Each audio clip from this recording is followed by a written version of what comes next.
Salut tout le monde et bienvenue dans cette vidéo, toujours par rapport aux trucs et astuces sur Blender. Nous sommes sur la version 5.1.1 et nous allons voir les contraintes d'angle par rapport au knife. Alors, si j'appuie sur la touche 1 pour être en mode vue de face, je vais faire en sorte de me mettre de suite en mode édition, appuyez sur K et regardez bien en bas, je vous l'entoure en rouge, vous allez voir que vous avez différentes informations très intéressantes. Par exemple, si vous utilisez Cut Through, ça veut dire qu'il va couper à travers. Extrêmement intéressant, regardez. J'appuie donc sur C, très important, hein, on voit que de suite le C apparaît bien avec il est grisé, c'est-à-dire qu'il est activé, et je vais pouvoir faire mes découpes comme je le souhaite. Donc je fais juste des clics, bouton gauche de ma souris, pour créer la forme qui m'intéresse.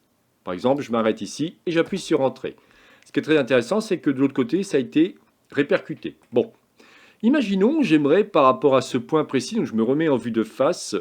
Alors soit vous appuyez sur la touche K pour avoir le raccourci, soit vous venez ici où c'est marqué couteau, donc vous avez knife ou bisect.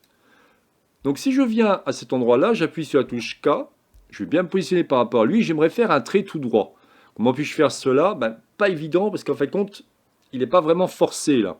C'est-à-dire que si j'appuie comme ça, je fais mon trait, vous voyez qu'il est libre. Donc c'est pas terrible. Moi j'aimerais vraiment pouvoir faire un trait parallèle à cette ligne. Comment puis-je faire cela? Si j'appuie sur la touche K, vous avez en bas ce qu'on appelle angle contrainte. Et vous pouvez voir que c'est marqué 30. Ça veut dire que par palier de 30 degrés, vous allez pouvoir définir vos traits. Regardez, j'appuie sur la touche A.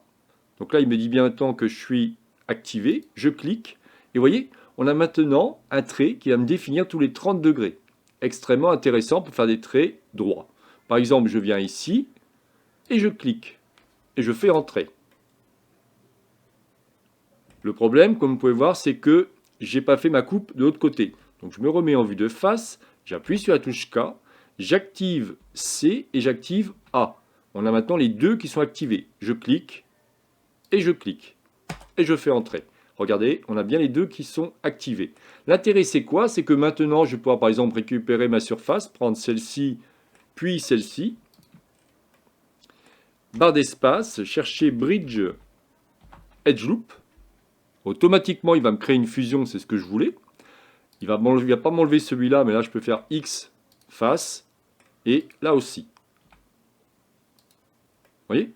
Et on peut avoir par exemple ce genre de forme. Alors ça dépendra de ce que vous cherchez à faire, mais ce qui est très intéressant avec l'outil Knife, pensez vraiment à ça quand vous avez des outils comme ça qui sont un peu complexes. Regardez au niveau de la barre d'état, vous avez souvent des informations extrêmement intéressantes. Voilà donc ce que je voulais vous expliquer par rapport à l'outil Knife et ses contraintes d'angle. C'était donc la chaîne Blender pour tous, réalisée par Jean-Michel. Si vous avez aimé cette vidéo, n'oubliez pas de liker ou tout simplement vous abonner à ma chaîne. Ne pas hésiter à regarder mes différentes vidéos sur le centre d'apprentissage frtuto.com. J'ai déjà créé plus de 21 formations sur Blender, dont la dernière que je viens de créer entre Blender et l'IA Claude. Je vous montre la petite vignette au cas où si vous êtes intéressé. Allez, je vous souhaite une excellente journée et à la prochaine vidéo. Bye bye.